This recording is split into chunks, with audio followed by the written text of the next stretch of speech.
fight each other, brother against brother. Present your arms, brother against brother. Unite or defend your honor, brother against brother. Sound the alarm. In April 17, 1861, the state of Virginia withdrew its support of the Union. Williamsburg, with its narrow peninsula, gave the Confederates a seemingly strategic advantage. Children, during the time of the Civil War in Virginia, were exposed to similar conditions found throughout the South, of losing family, their home, or even their land. The loss of a child's father to either enlistment or death was common. Over 50% of Virginia's enlisted men were husbands and fathers who felt a duty to protect their family's livelihood and freedom from Union forces. These men, however, not only left behind their family, but the work, the fields, and business endeavors that they had once taken care of. This was now left to their wives, daughters, sisters to run the fields and their business labors. Children were also picking up the slack, whether that meant working in the fields, caring for the family livestock, helping out with the family business, taking care of siblings, or even cooking, all the while attending their local school. However, many children either left school to help their family or were homeschooled if the school closed due to the lack of attendance, male teachers going to war, or funding. Indeed, children were growing up fast.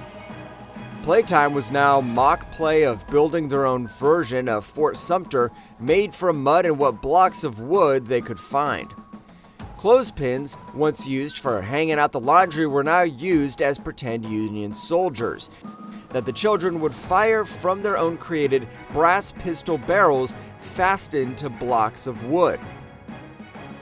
Children also entertained themselves with books, magazines, or dime novels, which gave them some respite from the ravages of war.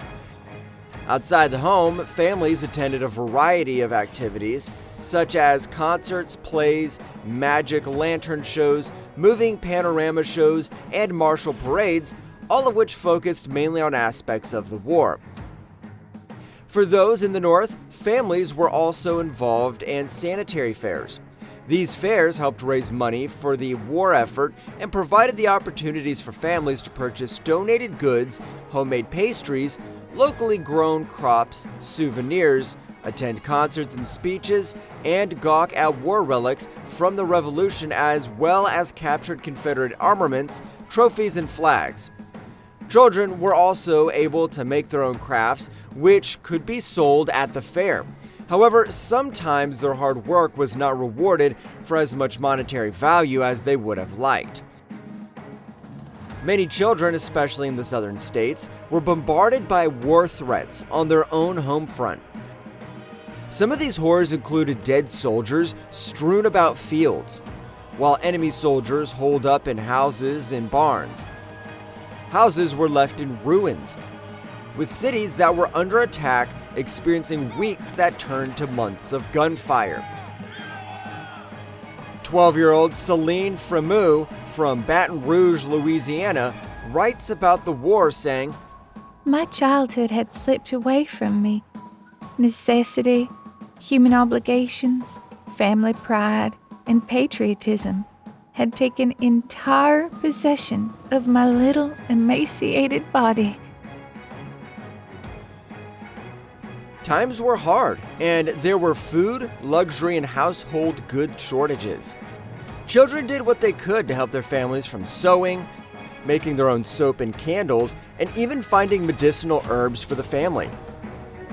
A great many children were barely getting by with enough food to eat. In fact, in 1863, many of the significant southern cities had riots where children joined forces, looting in order to provide for their starving families. One young girl in Richmond, Virginia shares, "We are starving. As soon as enough of us get together, we're going to take the bakeries, and each of us will take a loaf of bread.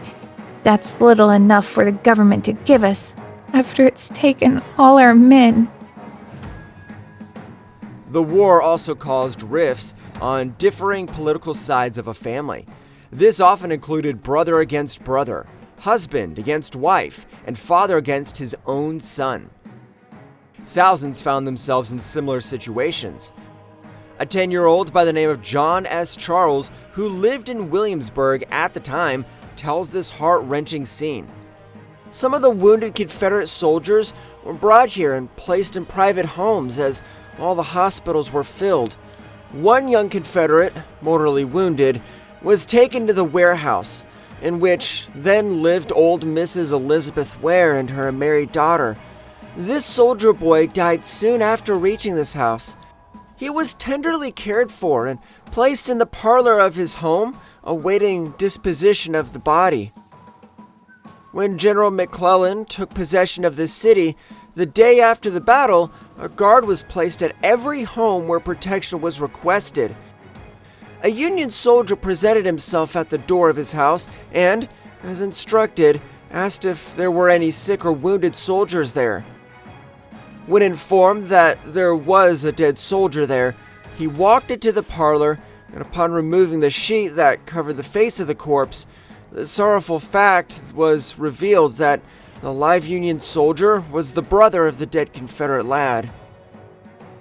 And as those kind-hearted Southern women stood about the room, their eyes filled with tears, for they knew the deceased was some mother's darling, and while they wept, a tragic scene was enacted as the soldier in blue knelt by the briar and implanted a kiss on the brow of his dead brother, clad in Confederate gray. Soon an ambulance arrived. The corpse was placed therein and driven away, thus grimly demonstrating the truth of the expression so often heard that this war was one of father against son, brother against brother. Williamsburg itself experienced division, as after Abraham Lincoln's Emancipation Proclamation on September 22, 1862, the town was divided into Confederate-controlled James City County and Union-held territories in York County. This meant that Lincoln's proclamation effectively freed enslaved people on one side of the street, but not the other. The city itself remained inhabited by Union soldiers for the rest of the Civil War. Children during the time of the Civil War were resilient, hardworking, and family-oriented.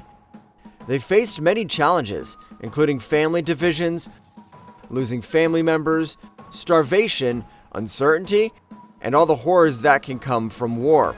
However, they became part of the glue that held their families together, as they did their part to contribute to its survival and well-being.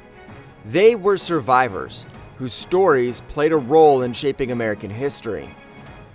They were the children of the Civil War.